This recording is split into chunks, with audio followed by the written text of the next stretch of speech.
in microexpressions and in emotional quotient. So if I can say, and I use one phrase, one line for Sara, is a communication lover that speaks 8 languages. So Sara, 8 languages within body language? Oh, that actually excludes body language. Thank you for that beautiful introduction, Roxani. Γεια σου, τι κάνεις? I'm fine. Είμαστε στην Ελλάδα. Ναι, we are in Greece. And... Right? Μιλάω ελληνικά. I know. Αλλά όχι τόσο συνέχεια. I don't speak Greek very often these days. So thank you for that introduction. And yes, I do speak 8 languages. And then apart from that, but we all speak body language, right? We cannot actually decide that. That goes by itself. But I will talk to you more about this today.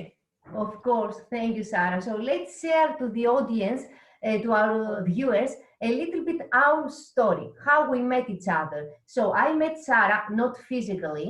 She's the executive director at the Center for Body Language, where I was in the process giving my final examination as a trainer to take the certification as a trainer in Microexpressions. And Sara was there for me before the examination, during, and after the examination. She was very supportive. She was emotionally helpful. So I recognize 3 characteristics for Sara: her ethos, her pathos, her logos, and as per Aristotle, 3 main characteristics of a leader. So ethos, because of her integrity; pathos, because she's passionate about people, support people, and about her work; and logos, because she's extremely logically speaking and explaining and clarifying things. So I'm proud that I have Sara here with me. So since we're starting with microexpressions, let's talk about microexpressions, because people, they are not well aware and familiar about microexpressions. And if so, is it so important? And again, thanks so much. And many people haven't heard about microexpressions. What are they? Maybe we should start by explaining to the listeners what are microexpressions. And already in 1872, emotions are universal. That we have them, all of us, and we show them the same way. Even animals show some microexpressions, actually. A dog showing the teeth, well, the dog showing the teeth is longer than half a second, but the expressions are there as well, right? So that's what microexpressions are, and why they're so important. They are important not control them. So imagine in a business setting, I'm mostly training business people and this, sales people, and also people that are a lot in negotiations. I gave a training at the United Nations in the beginning of this year, part of a negotiation training. Because what happens when you can read people's emotions? Imagine you get that key, you have the truth, you're like 10 steps ahead in the communication, and the other person is not even aware of it. It helps you to adapt your communication and your arguments to what you see. So for example, if you're selling something and you see a negative reaction, of course you want to keep your customer, your potential customer on board. So you change your offer. You lower the price, or you have suddenly you have a special deal that you of course have prepared, that you do something, or you maybe change the content, you add something, right? And you keep them. Or if you see that there is a positive reaction to the price, it usually means that they are, wow, was it that cheap? Then you go quick and you offer a premium package for you. I recommend this, and you get more money. And the customer, not that you're fooling them, they get happy because they get more, right? Of course, you're going to deliver more products for that money. So you see, it's a beautiful way to get closer to people, and they will actually sense this as well, because when people feel, when you see them and you hear them, and they will feel seen and heard in a different way, and that means that you will get much closer relations. You will become like a social superstar, right, Roxani? Of course, emotional intelligence is a very useful personal tool that everybody we need to have. So before we dive deeper to non-verbals, let's take the aeroplane and travel to Sweden. Let's travel to your beautiful country. If you have any top 4 recommendations, places to visit, Sara. My top 4 places, yes, I have many of them. I am very proud of my country, specifically for the nature. I'm an outdoor person. I love nature and I live very close to the forest. So I go every day to the forest.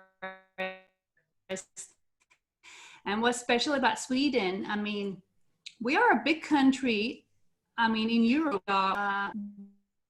but the people, we are close to 10 millions now, I think. But you would fit a big part of the Swedish population, but most people live south. So my top places, because I love nature so much, would actually, even though I come from south myself, from the very, you see these beautiful lights, that's an experience.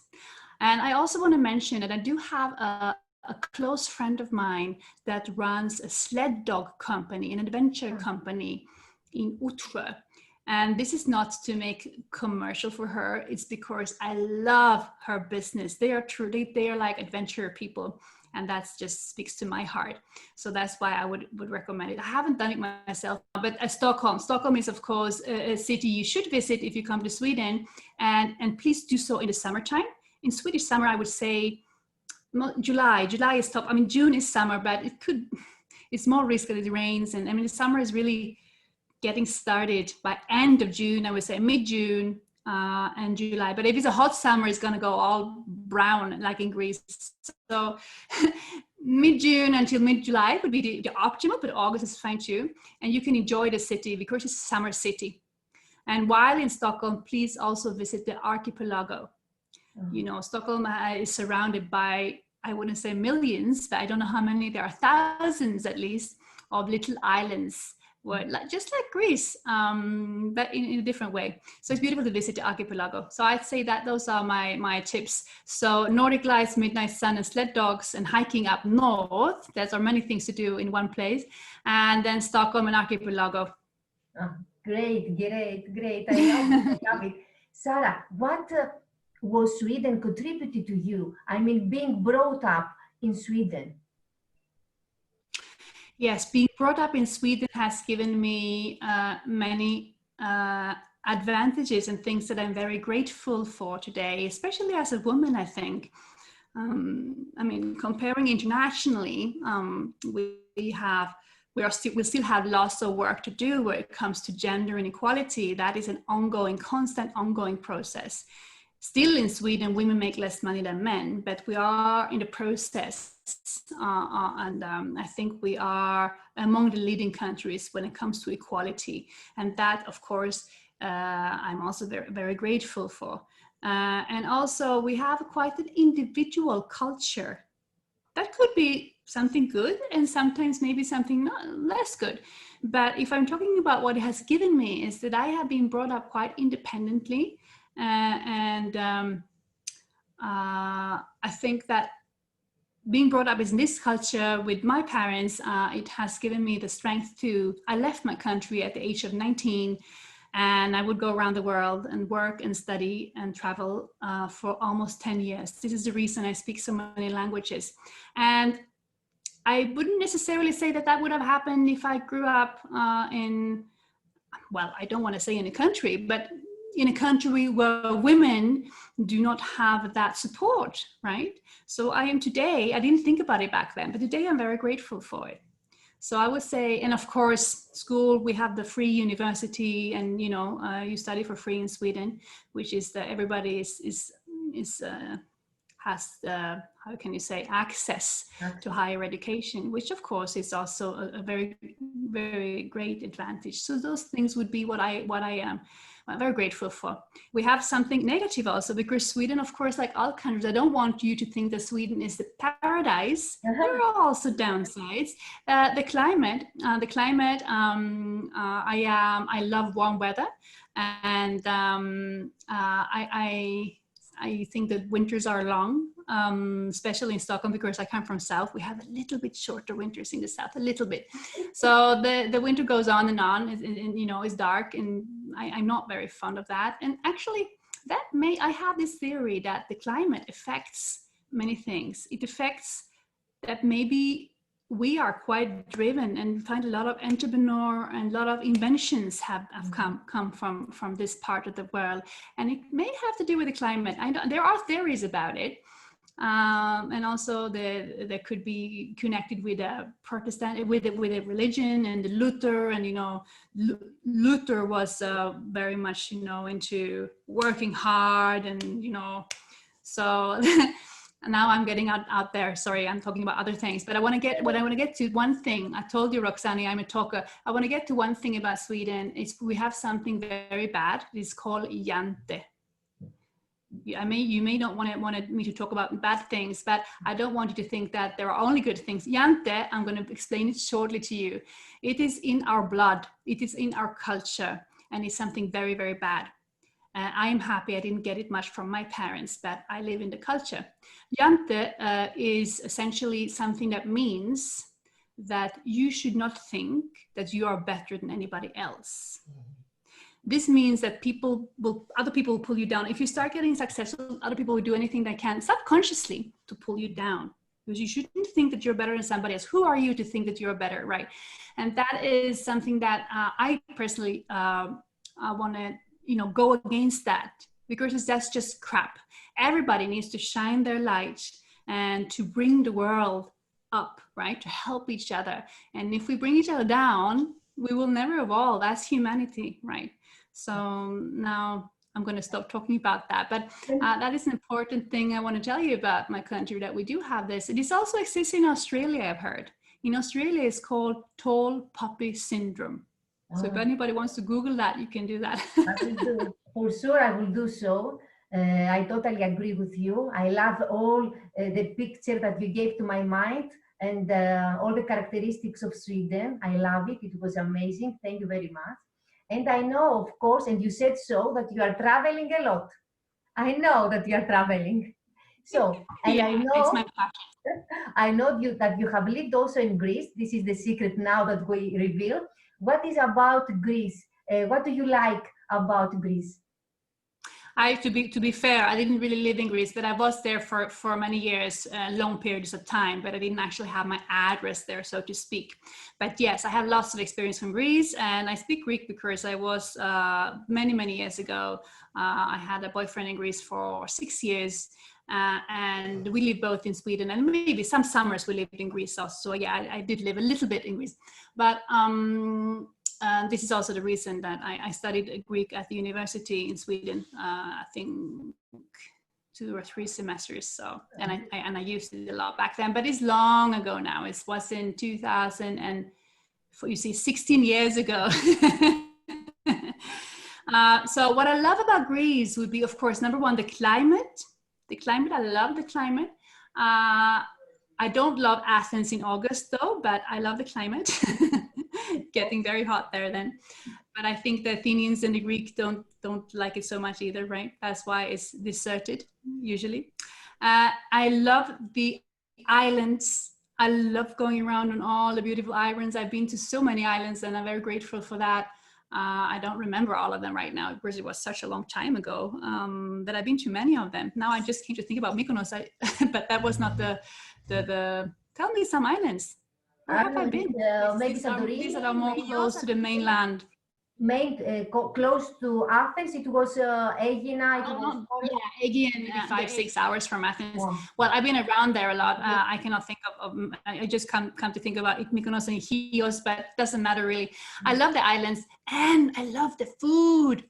I love the Greek food so much. I'm a food person. I have to admit that I dislike cooking. Okay, I'm not a cooking person. I'm too lazy for that. I just want it to be quick, you know, but I love eating, and I love the Greek salads. Wow, the feta cheese, souvlaki is my favorite, and all the fish, and I've had so much good food. That's actually what I miss the most. And then, of course, the people. Yeah, like all Mediterranean people, beautiful people, warm-hearted. In my country in general, people are a little bit more held back and shy. That's also something that I am more Mediterranean in my blood. And I love the warm-heartedness and openness and the craziness of Greek people. So that's I have in my heart. Thank you, Sara. I accept it and I like it and I take it. Really, I confirm. You also have a very beautiful language, a very, very complex language. It is a challenge to learn as a foreigner, as you may be aware of. I remember that I had studying one verb. It was 2 pages in my grammar book, and it was like, my God, and I'm a language person. I did Latin in school. It's similar to learn Latin, I think. I mean, complexity-wise. I haven't studied Chinese. I imagine that is also quite challenging. But wow, challenging and rich language. Thank you, Sara, so much. So since now we're talking about Greece, and about Greece's her main, let's say, industry is tourism. And since 2020, it's a very, for everybody, of course, globally, not only for Greece, very hard, extremely hard for tourism industry. You know that I'm working in tourism for over 30 years. So I would like you, and I know that you are a trainer, you're training people in tourism business. So some top advices for people that are working in tourism, in hospitality business. Oh, I have so many things to tell because before studying, when I was traveling, I worked a lot with tourism. I actually went to tourist school when I was 19. Before university, I was trained 1 year with tourism, and I worked with tourism in hotels. I worked in a cruise ship, and I did a few years of tourism myself because I love people and I love communication. And to me, tourism is all about people and communication, about making people happy, right? And today I take that experience plus my great experience from traveling and from communication, and I have developed this training program for hospitality management and for tourism. So what I would say, there is one main word, one key word, and that is communication. How to get a happy customer, how to get a happy guest is all about communication. It's all about connecting with that person and to walk the extra mile. And we cannot, it's easy to say that we walk the extra mile, but we cannot walk the extra mile if we don't understand the needs of that person. So microexpressions is extremely handy in body language. And to smile, eye contact, don't look in the computer when you're talking. It doesn't matter how much you have to do. We're all stressed sometimes. Look at the person, connect, because when you connect, you are getting closer to giving great service, right? And so I think that this sector, I mean, communication is always important, but particularly in this sector, communication is very important because people are going to write. They're going to write on TripAdvisor. And they're going to write that if they have a bad comment, that is in 90% of the cases due to communication. Because even if something really bad happens, it's happened, right? Exactly. Really, whatever. It's your communication skills. You need to use your communication skills. You need to find solutions. You need to connect with the person in front of you, and you will get, that's a chance for you to get good grades, because if you make somebody upset very happy, you will get even better rates on TripAdvisor. I know you're quite dependent on those ratings. Of course, I totally agree. I totally agree. So it's all, yeah, then we can talk about offering high standards, having many kinds of pillows and things like that in the room. I mean, we can go into detail and talk about these things, but being into communication and believing so much in it and seeing that people lack. Exactly. People lack, they don't understand. And because they think we are all, communication is all about, may have different values, different, standards, different emotions. And it's my job to be curious about that. Then we can start talking about delivering good service. Sara, extremely fascinated about this, about the work, because curiosity. I'm curious about you. I'm curious about what you are feeling, what your senses, how you perceive the hotel, how you perceive my country, and all this to confront You have to see the eyes, and you have to speak, and you have to listen. I totally exactly. And totally. please, no, and one more thing, no chewing gums. Chewing gums are disrespectful, and no cigarettes, right? I see that sometimes. Cigarettes in front of the... No, this is a typical, and we can laugh about it, right? But it's very, very disrespectful. So quit. If you need to smoke, it's not good for your health. But if you need to smoke, do it in your break. Don't do it in front of your customers, because that brings if it goes from 5 stars to 2 stars immediately. It's all about image and about connection, right? Right, I confirm. So let's something. I will add something else, and then we'll go to the sales, to top advices for sales, because since now with the coronavirus we're having the face mask, to the people to keep in mind to keep eye contact. I will do that. Just one thing about the mask. In Sweden, we have a different approach, as you may know. We don't have the masks, but still, so I haven't had the mask actually during this time, but I understand what a huge thing it is. So be aware of that. When you smile, it can be seen in your eyes. Even if you cover your mouth, it can be seen in your eyes. Actually, even when you speak on the phone, we coach companies that only sell through the phone, and you wonder why they do nonverbal training, coaching. It's because what comes out of your mouth is so affected by your body position and how you, and the same, wearing a mask, people can feel much more, even though it's a bad thing, right? Yes. So yeah, about sales. So we go again. I go back to what I just said about tourism. It's all the same, because we talk about connecting with people, right? What is business? What is sales? Sales is ultimately about becoming friends with the person we have in front of us, a little bit like that. It depends on what kind of sales. If it's complex sales, or it's very simple sales, and how long the process is, what the price is, but still you're talking to the person in front of you, and you have some kind of relation. You have to build trust. You have to establish some kind of connection before that person is going to buy anything from you. And if there is no connection at all, that person will not buy from you. Simple as that. So if we go back to microexpressions, I mentioned an example in the beginning, right? And what you see, and especially during the first 4 seconds of your communication, they will reveal a lot about what you're saying. So pay attention when you say something. Pay attention to the immediate reaction to what you say, and you use that in your coming communication. You can also use something that we call blink method. It doesn't mean that we're blinking. It is an abbreviation: body language, interpretation, nominology, know-how. And you don't need to remember that long name, but what it means, it builds on a principle actually, that we are not able to lie when the brain is busy listening. When we speak ourselves, we can be quite creative and come up with lies that are quite vivid, and we may even believe them ourselves, even if they're not true. But when we listen, we cannot lie. Our face cannot lie. Remember what I said, because it's such a quick part of the brain that we don't have time. We might try to cover up afterwards, but the immediate reaction is always true. So I know sales is a lot about asking questions, but mix with a little bit of statements. Mm-hmm. For example, instead of asking, you could say, some people prefer to buy this big package, whereas other people prefer to start out with something small.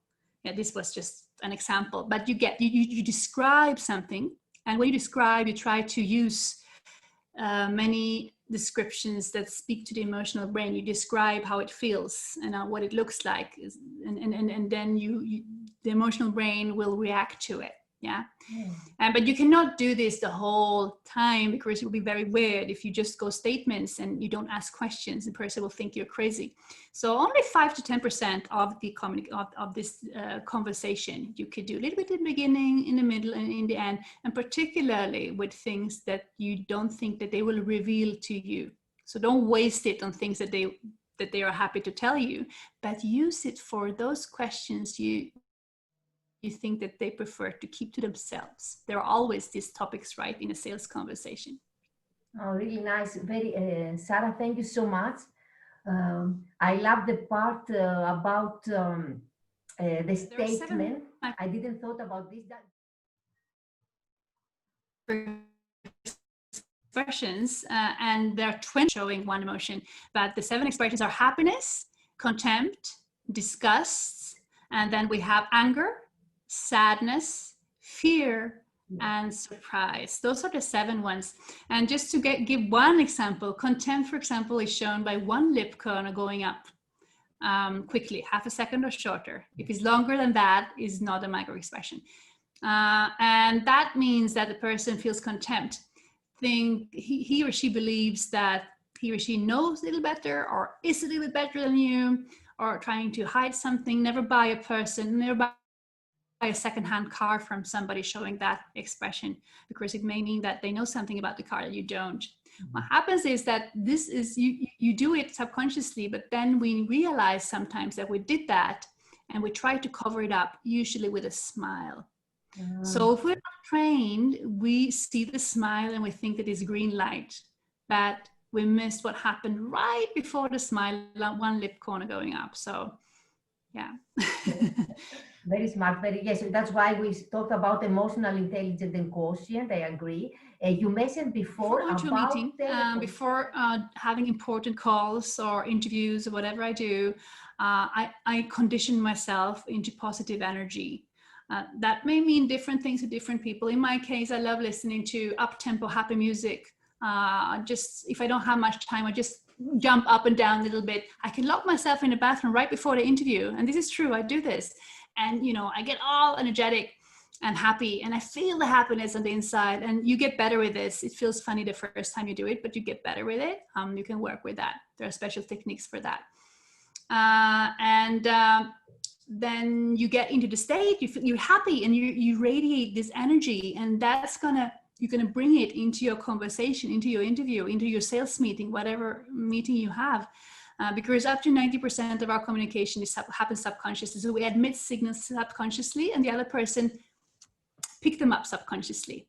So they will not really know, but you affect them with your energy and your way, and that affects your voice. That's what I'm going to come to. It affects your voice, it affects everything. Even it doesn't matter if you're on the phone, or because you use the voice on your phone, on the phone as well, right?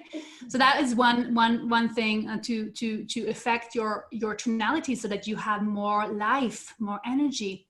Then there is something else that I also work with a little bit. I am not schooled, but my partner is schooled in NLP, neuro-linguistic programming. And we don't need to go into that theory, but it's one thing that you do in this technique is to mirror others. You mirror their body language. And I don't know if you recognize this, Roxanne, because it's part of what we teach at Center for Body Language as well, actually. We mirror. Yes. So we mirror body language position, the voice. And we can actually do the same with the voice. So if somebody is speaking, if somebody is speaking with a very up-tempo, high voice, or low tempo, or slow or fast, we try to copy that, right? Copy the tempo, copy the tonality, and discreetly, of course. And you don't have to do it all the time. You do it in the beginning to establish connection, because we human beings, we like people that are like ourselves, or people that are like we would like to be, right? So if you copy them, they will feel that, we come from the same planet. That's a nice person. Yeah. So this is a great way of establishing the first minutes of the conversation. Try to copy the pace, the tempo, the tonality, and then you can slide into your own, if you have the happy, great energy within that you worked, of course you work with it before, and you bring it along. Yeah. And then if you have established a connection, what will happen then is that person will subconsciously follow you. So once the connection is established, you pace and lead, you follow each other actually. So that happens all subconsciously. It's all about, this is like the science of connection. Yes, it is a science. So I like the also Maybe my colleague in Norway, I have a voice coach colleague in Norway that I collaborate with. Maybe she will be upset for me saying this. I'm sure that she would like to say that we have to warm our voice. But for me, with energy, everything comes together. Everything will come automatically. Be your body language, your face, your voice. Body language coaching is not about reading positions, reading a book about positions and learn them by head. No, body language coaching, mind you, is about working up here on this muscle, because if you step into that great energy and you have good thoughts about yourself and good thoughts about other people, you will have the right positions by itself. You know, you don't need to read books on how to that is good to read. Other people is good to read these books, but not to copy it yourself. Like I see some people, they go like this when they talk, but it needs to come from within, because it's like the expert pose. Yeah. Yes. But it needs to come from within. I totally agree, because it's not, the point is not to copy and to mimic postures and positions, powerful position as it is. If you don't feel it, if you feel it, of course you will do it. But the point is to speak out your message correctly and to be authentic. In order, if you are authentic, of course you have to connect and you have to create a bonding, a rapport. If you create the rapport in the beginning, in the 4 seconds, 5 seconds, with your advices, as you have told us, then you have to be yourself. You don't imitate, you don't mimic, but you have to be authentic, enthusiastic about what you are doing, of course, and then it will come automatically. This. Yeah, and being authentic is a very, if we have different building stones or bricks, like we're building a house and we're building the house of the perfect communication, one brick would be authenticity. We need to be who we are. Yes. Yes. And we need to work, okay, of course, if we have very bad thoughts about ourselves, we need to work with them, because we will not become good communicators, right? So we need to be who we are, but we may also need to work on ourselves to reach our highest potential in life, but also in communication and in connecting with others. Of course. Anyway, the improvement has been constantly till the end. This is constantly improving ourselves. That's why now I'm coming to my next question, that is, what is the mission in your life, Sara?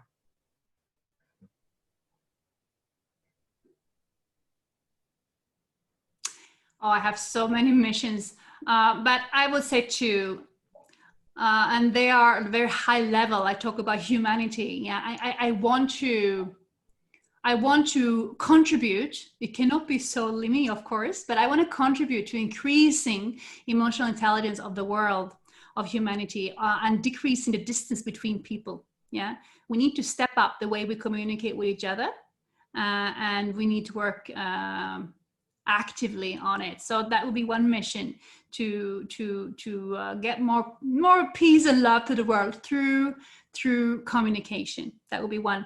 Secondly, I am focusing specifically on women, and it's funny how, I don't know if you're going to ask me about projects later on, because I've seen your questions, Roxani, but are we going to talk about my projects? Yes. Yeah, I won't talk about it so much now. But particularly women. Women is a group that I have begun to focus on, because I believe that, I mean, half the planet consists of women, and so much of world history has been focusing on men. But in order for the planet, for humanity to reach its highest potential, we need to include the women. And women have, it's like yin and yang. Women have so much to contribute with. We are needed. And that's why we need to step up and shine our light. And this is what my new concept is all about helping women to do that. That's great. That's great. That's why now it's the next question, to talk about the 2020 symposium and your passionate future projects, or the projects that you're working right now. Thank you, Roxani. Let's start with the project, because I just spoke about it, about the women. And I have, for most part of my life, known that I have a special mission in life, but I haven't been aware. It's been frustrating because I didn't know what it was, but I have been driven to search for it. And this is, I think, why I have traveled so much. I've been looking for my purpose. It's been important for me to find it. What I didn't realize that during those 25 years that I've been looking for it, life has prepared me, because I've been gathering so much experiences and knowledge, and much of it has to do with communication. So the other day I discussed with an entrepreneurial friend of mine, and suddenly it was like an epiphany. I don't know what happened. It was like a lightning, and I just had it in front of me, and I had to I put big paper on the floor, and I started for hours like a maniac. If you come, you would think I'm a crazy person. I was just writing. And then after hours, I had it in front of me. So I have a new like success formula, 5-step success formula, like a breakthrough formula for women. And it's all about numbers. It's 5 steps. The first step is about inner power, to unleash your inner power and become powerful, because communication, like we said many times already, everything starts from here. If you don't believe in yourself, if you think bad thoughts about yourself, like many people actually do, if your inner dialogue is very negative, you will walk around like this and you will not be able to speak. You may have beautiful ideas within and so much to give the world, but you will never do it because you don't believe in yourself. So this is step number 1 that we're going to train. And I am also a mind trainer. So yeah. And the second step is all about social competence. I talked about what I train hospitality management and tourism and salespeople. And actually what I teach is much about social competence. How do you connect with people? How do we build relations? What do we say? How do we chit chat? All these things. How do we answer on an email in a good way? What emojis should we use? Negotiation. How to create win-win situations that in the long run, I'm all about relations. So how we can create good relations. For me, negotiation is not about just making the other person cry and get the most out of it ourselves, because we will never do business with that person again. That is not an intelligent way of doing business, right? So win-win situations and creative negotiation skills. That is step number 3. So number 4 is how to grow our charisma. It also is connected with our inside. Read other people's body language and get powerful in our own body language. Develop our charisma. And the last step, number 5, is how to grow your emotional intelligence. It's all about microexpressions, how to read other people and adapt yourself to their communication. So now I walked you through my whole, my mission, my project is this, and I call it at the moment, get what you want and be liked. Become a communication queen. So I turned to professional women from in all the world, particularly in developing countries. I have been invited since this, only within 1 hour after posting on social media, I was invited to a big women conference in Africa. So I'm actually going to be one of the speakers. I'm going to talk about these things. And I have been contacted by friends because I have a big network in Mexico, in Kenya, in India. So this is going to be big, it's going to be international, and I just see it in front of me. And if you're interested, if you listen to it and you're interested in these things, hook up with me. I'm about to build a program and, many things going on. And I can't stop talking about this, sorry. Let's leave that aside. And we have the other thing going on, because apart from that, I've been invited to represent Sweden in an international event that is called 2020 Mega Symposium. And I'm very proud and very excited. And Roxana, you joined us yesterday, and your friend also joined us. And people are joining every day now. So it's 20 coaches or experts, world leading experts from 20 countries and 5 continents. So it's basically all over the world. And we have come together because we know that 2020 has been a challenging year for all of us, also for ourselves, very difficult year, challenging in all ways. And we want to help people to skyrocket into 2021, to make most out of it. And each one of us possesses special expertise, right? Like mine is communication. Then we have other people are all about finding a mission, about building a business, about mindfulness, about practical business skills. So we're all over the place and we want to give it all to you. So we have a special offer, early bird offer going on now. So for $47, you can join us from 1st until 20th of December. So it's going to be one training session per day. You will get one certification for every training session. And you will also join us in our private Facebook group where all the 20 coaches will be there interacting with you. And I think also it's an amazing way, if you're in business, it's a great way of connecting with people from around the world. Even me, since I joined this group that has become my family, I got 2 international huge things only by connecting with these people. So connect with us, join us, and it could be your first step to a beautiful 2021. That's lovely, Sara. I like it a lot. And the project about the women, I have here on this planet Earth. I love it a lot. And also about, Thank you very much. Yes. And I sorry for interrupting you. I just really feel that in my heart that life has prepared me for it, because I have worked with all these things that I'm offering. It's not like I went to the library and picked up some books and created the concept. I have lived each of these modules in so many ways, both by traveling the world by myself and by getting trained by this world-leading people in each area. And now I am so ready to give, because everybody doesn't need to do that. Everybody doesn't need to travel the whole world and be trained by, but I've had that amazing opportunity, and now I want to give from that. Sara, it's great, because for me, in my mind, while you were explaining, it was like a ladder. Step 1, step 2, you told it so thoroughly, so clear. So if a person complete and make all the steps up, then to reach his higher potential as a being.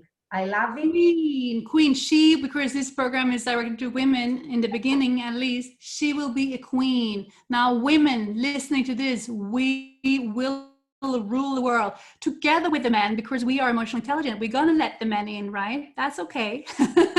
But we will step up.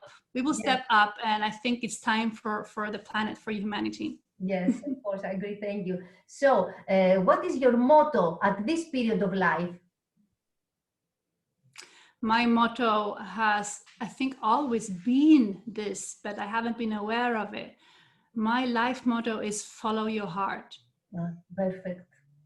Follow your heart, and don't try not. And it's difficult because we're all surrounded by so many people that they think they want our best, but honestly, we only know ourselves what is best for us. Nobody else can tell us because of this thing. We have our own reality here. So we need to listen to the inner voice, to our heart, what is best for us, because I also believe that we are all born with gifts. My gifts, I'm very grateful that I understood what my gift was. It's been a journey. But if we listen to our heart, we have the chance to find out what is our gift and to evolve it. So once we have done that, we can contribute to the world. Exactly. And I think each one of us needs to do that. It doesn't mean that we all have to become entrepreneurs and run around like crazy in the world. It can also be like you find your gift and you use it in your current, where you're employed right now, and you contribute with value to others, and that will make you happy on the inside, like really happy.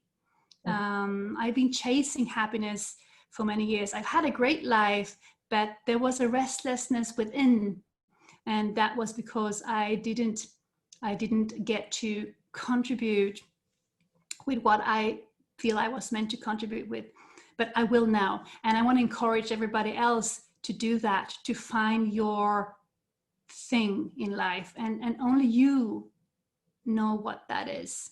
Sara, it's great. It's great, it's amazing, because each person has to follow its own heart, because of course I agree totally with you, because time, so valuable information, notable, worthy. Thank you so much for this trip, for this journey, this life journey, because it's not a journey. It was also for Sweden, but it was like a life journey. I love it a lot. I hope also that people, our viewers, enjoyed it as much as as I have enjoyed. I will put all information, all contact links if you want to follow, if you want to participate in 2020 symposium, if you want to follow and contact Sara, I will put all the links below, of course. And Sara, thank you. And thank you all. You. And please connect with me. I'm all about, as I understand by now, relations, building my network all over the world. All my love to all of you, and do connect with me. And as Roxani said, you will put my contacts. So hook up with me on Facebook or LinkedIn or Instagram, whichever channel you prefer. I'm all over the place. And Roxani, ευχαριστώ πάρα πολύ. Very grateful that you invited me today, and my love to you as well. So thank you. Thank you, Sara. Thank you. So dear friends, thank you for now. Till next time, stay healthy, stay happy. Thank you. Bye. Bye.